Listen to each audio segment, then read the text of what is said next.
यम शब्द का अर्थ यमराज भी है। अष्टांग योगों में से एक अष्टांग योग का भाग भी है यम, नियम, प्रत्याहार, प्राणायाम, ध्यान, धारणा, समाधि, उसमें भी यम आता है। और यम जो है यमराज का भी सूचक है।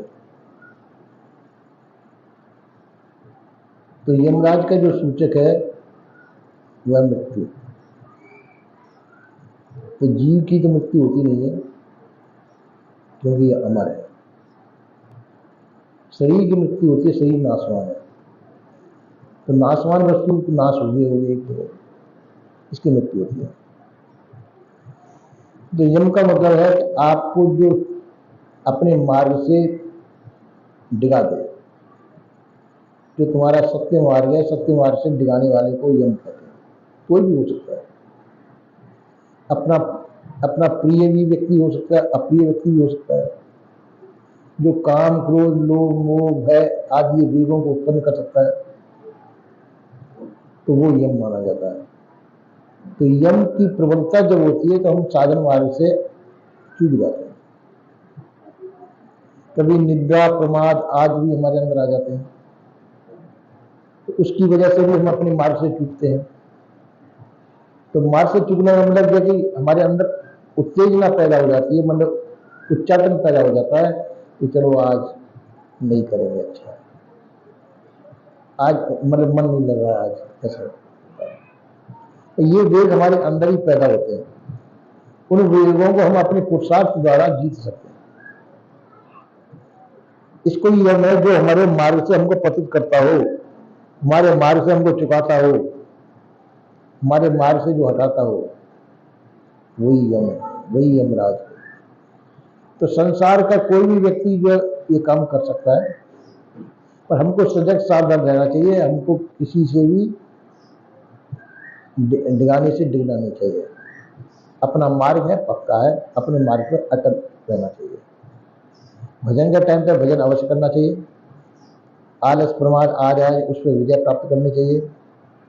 यदि कोई किसी व्यक्ति की तरफ से यदि उच्चाटन होता है, उस व्यक्ति को कहने में नहीं आना चाहिए। तो समझो कि हम अपने भजन में सफल हो सकते हैं। और यदि अनेक संसार की आदि व्याधि उपाधियां ये भी उनके अंदर आती हैं, संसार के विघ्न हमारे मार्ग में बाधक हो सकते हैं। शरीर में नाना प्रकार के रोग हैं, रोग बाधक हो सकते हैं।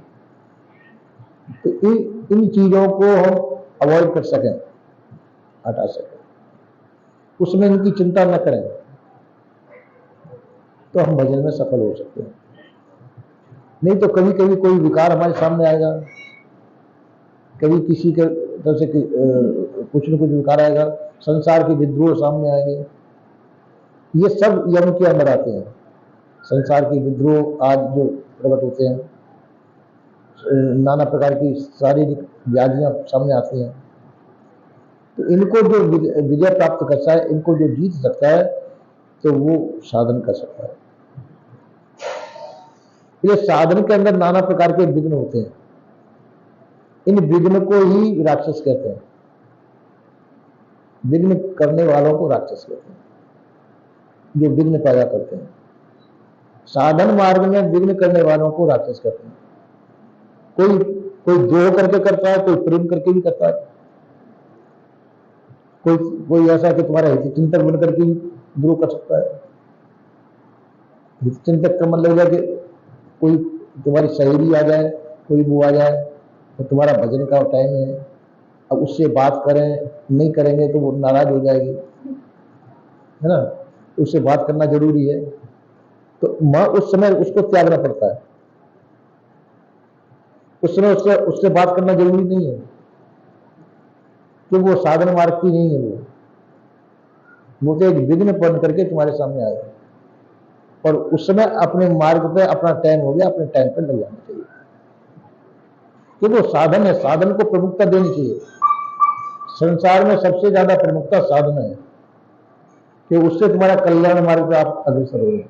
कल्याण में कोई भी बाधक हो वो जमराज है, चाहे मित्र हो चाहे दुश्मन हो। तो इसलिए जो है उसको चिंता नहीं करनी चाहिए। कोई बुरा माने या भला माने, उसकी भी चिंता नहीं करनी चाहिए। कोई क्या कहेगा उसकी भी चिंता नहीं करनी चाहिए। कभी कभी ऐसी बात आ जाती है कि हमारे साधन मार्ग है और हमारा कोई ज्यादा हित चिंतक है, वो बीमार है, बीमार पड़ जाए, कभी उसकी मृत्यु का भी समाचार आ जाता है। ऐसे अवसर पर भी हम अपने साधन से न चूके, वो साधन की परिपक्वता मानी जाती है। फिर आगे पीछे जाकर भले उसको पूर्ति कर दो, तो जिसमें साधन मार्ग हो, साधन मार्ग में कोई भी विघ्न अपने सामने आए तो उसको हटा देना चाहिए, उसकी चिंता नहीं करनी चाहिए। ये मानसिक रोग होते हैं विघ्न, मानसिक रोग भी सामने आ सकते हैं, शारीरिक रोग भी सामने आ सकते हैं, दैहिक दैविक भौतिक ताप ये सामने आ सकते हैं। इन सब से हम उपराम रहें, इसके लिए जरूरी है कि हमको संयमशील होना चाहिए। संयमशील यदि हम हैं तो सभी विघ्नों को सहन कर सकते हैं और कोई भी विघ्न हमको हटा नहीं सकेगा, अपने मार्ग से डिगा नहीं सकेगा। और यदि हम संयमशील नहीं है तो कोई भी हमको अपने मार्ग से डिगा सकता है। इसलिए परिपक्वता होनी जरूरी है, पर मार्ग में परिपक्व होना चाहिए, दृढ़ निश्चयी होना चाहिए और सबसे ज्यादा प्रिय अपना मार्ग होना चाहिए, सबसे ज्यादा प्रिय। तो संसार तो नाशवान है, संसार की कोई वस्तु अविनाशी नहीं है, संसार नाशवान है, नाश होगा। कोई भी चीज ऐसी नहीं है जो हमारे पास हर समय बनी रहे। जब शरीर छूटेगा तो सब चीज छूटने वाली है। कोई हमारा प्रिय व्यक्ति है वो भी आया तो वो भी छूटने वाला ही है, पर हमसे हम कभी नहीं छूटेंगे, हमसे हम कभी नहीं छूटेंगे, तुमसे कभी नहीं छूटोगे, तुम्हारा नाश नहीं होगा, तुम अमर हो। तो हम अपने घर को छोड़ करके दूसरे के घर को अमर मान बैठते हैं, अपने घर को छोड़ करके दूसरी वस्तु को अमिट मान बैठते हैं, यही भूल हो जाती है। ये भजन जो तुमको तुम्हारे घर में पहुंचाता है, ये संसार का घर है जिस वैभव में हम भूले हुए हैं। तो संसार के घर से तुम्हारा जो भजन है तुम्हारे घर में पहुंचाता है। हम संसार के घर में फंसे हुए हैं, संसार में लोभित हैं, प्रलोभित हैं।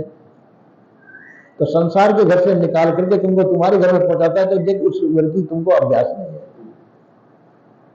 फिर अभ्यास हो जाने पर फिर हम सहज में हर समय उस घर में ही रहते हैं, संसार के सब काम करते हुए हम अपने घर में रहते हैं, क्योंकि उस घर का हमको पता चल गया। जब तक पता नहीं चलता, जब तक नाना प्रकार के विघ्न बाधा पहुंचाते हैं।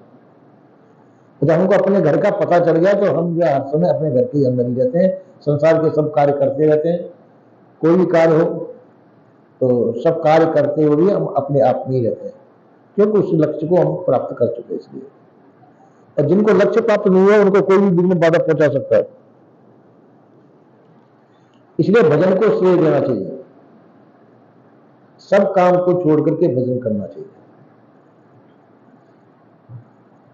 गाने बजाने को भजन नहीं समझ लेना चाहिए, ये तो मनोरंजन है।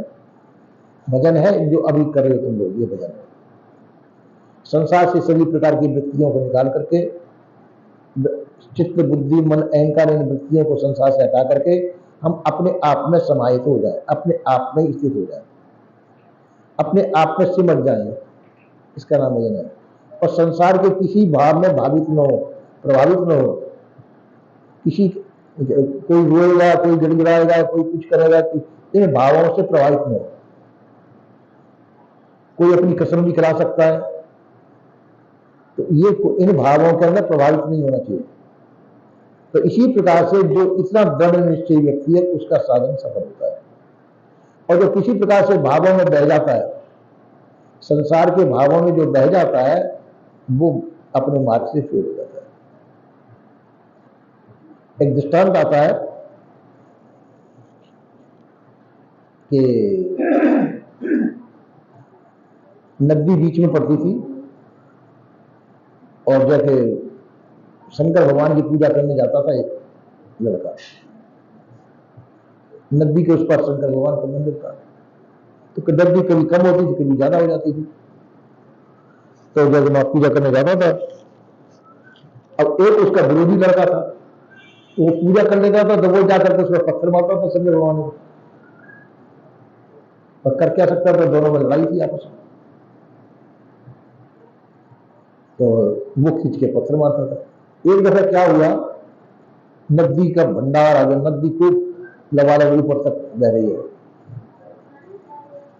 अब उसने कहा कि जो पुजारी था शंकर भगवान का, उसने कहा कि हे भगवान, अब मैं नदी पार कैसे करूं, अब मेरी पूजा यहीं से स्वीकार कीजिए। तो वहीं वो अपना जो नैवेद्य ले गया था वहीं पर अर्पित कर दिया, हाथ जोड़ लिए वहीं से।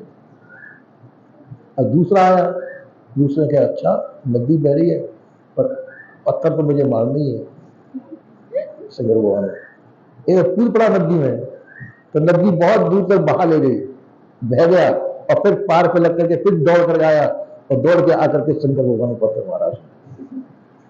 तो तो कहानी ऐसा कहती है, शंकर भगवान खुश हो गए, प्रकट हो गए, बरोबर बरदान वहां भाई क्या बनता है, अरे तू बरदान भी दे देता है, क्योंकि तू दृढ़ निश्चय है, तेरा निश्चय दृढ़ है, और जो मेरा पुजारी था उसका दृढ़ निश्चय नहीं था, इसलिए वो अधूरा रह गया, उसको दर्शन मेरे नहीं हुए क्योंकि वो दृढ़ निश्चय नहीं था।